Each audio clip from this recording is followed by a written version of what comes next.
इंसान को हमेशा प्रेम की बोली बोलनी चाहिए, नहीं तो। एक गांव में एक मजदूर रहता था जिसका नाम राम था। उसके परिवार में कोई नहीं था। दिन भर अकेला मेहनत करता रहता था। दिल का बहुत ही दयालु और कर्मों का भी बहुत अच्छा था। मजदूर था, इसलिए उसे उसका भोजन उसे मजदूरी के बाद ही मिलता था। आगे पीछे कोई न था, इसलिए वो इस आजीविका से संतुष्ट था। एक बार उसे एक छोटा सा बछड़ा मिल गया। उसने खुशी से उसे पाल लिया। उसने सोचा आज तक वो अकेला था, अब वो इस बछड़े को अपने बेटे के जैसा पालेगा। राम का दिन उसके बछड़े से शुरू होता और उसी पर खत्म हो जाता। वो रात दिन उसकी सेवा करता और उसी से अपने मन की बात करता। कुछ समय बाद बछड़ा बैल बन गया। उसकी सेवा जो राम ने की थी, उससे वो बहुत ही सुंदर और बलशाली बन गया था। गांव के सभी लोग राम के बैल की बातें किया करते थे।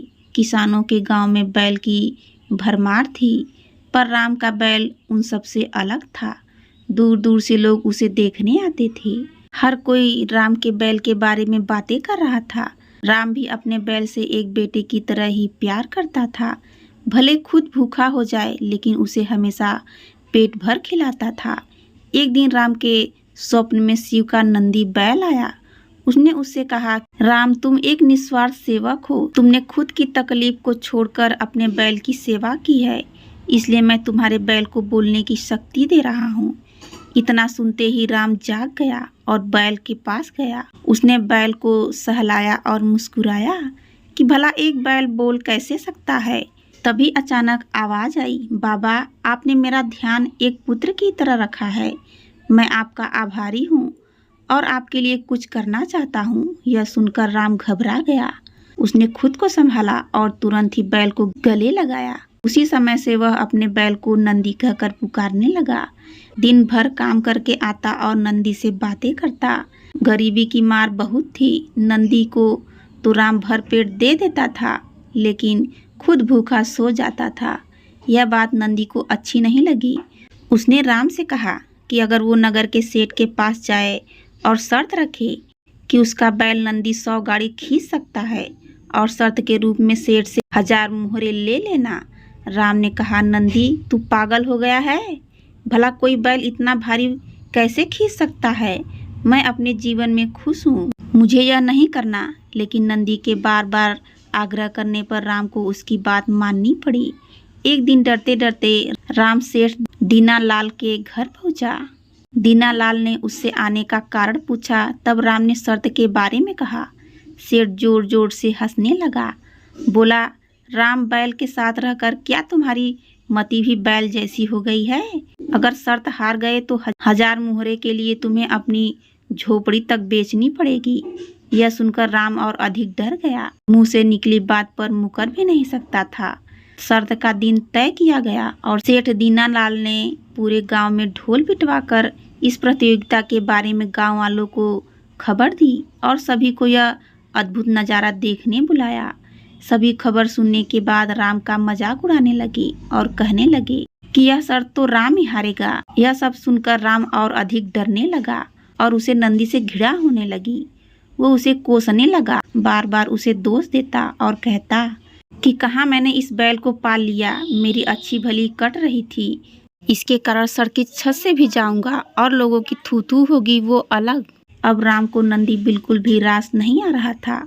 वह दिन आ गया जिस दिन प्रतियोगिता होनी थी। 100 माल से भरी गाड़ियों के आगे नंदी जोता गया और गाड़ी पर खुद राम बैठा।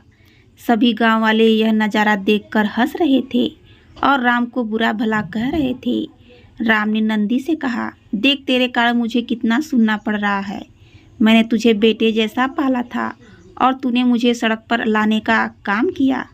राम के ऐसे घृणित शब्दों के कारण नंदी को गुस्सा आ गया और उसने ठान ली कि वो एक कदम भी आगे नहीं बढ़ाएगा और इस तरह राम शर्त हार गया। सभी ने उसका मजाक उड़ाया और उसे अपनी झोपड़ी सेठ को देनी पड़ी। अब राम नंदी के साथ मंदिर के बाहर पड़ा हुआ था और नंदी के सामने रो रो कर उसे कोस रहा था। उसकी बातें नंदी को सहा नहीं गया और उसने कहा, बाबा राम, यह सब तुम्हारे कारण हुआ है। यह सुनकर राम चौंक गया। उसने गुस्से में पूछा, क्या किया है मैंने? तुमने भांग खा रखी है क्या? तब नंदी ने कहा कि तुम्हारे प्रेम के बोल के कारण ही भगवान ने मुझे बोलने की शक्ति दी और मैंने तुम्हारे लिए यह सब करने की सोची, लेकिन तुम उल्टा मुझे ही कोसने लगे और मुझे बुरा भला कहने लगे। तब मैंने ठानी मैं तुम्हारे लिए कुछ नहीं करूँगा, लेकिन अब मैं तुमसे फिर कहता हूँ कि मैं 100 गाड़ियाँ खींच सकता हूँ।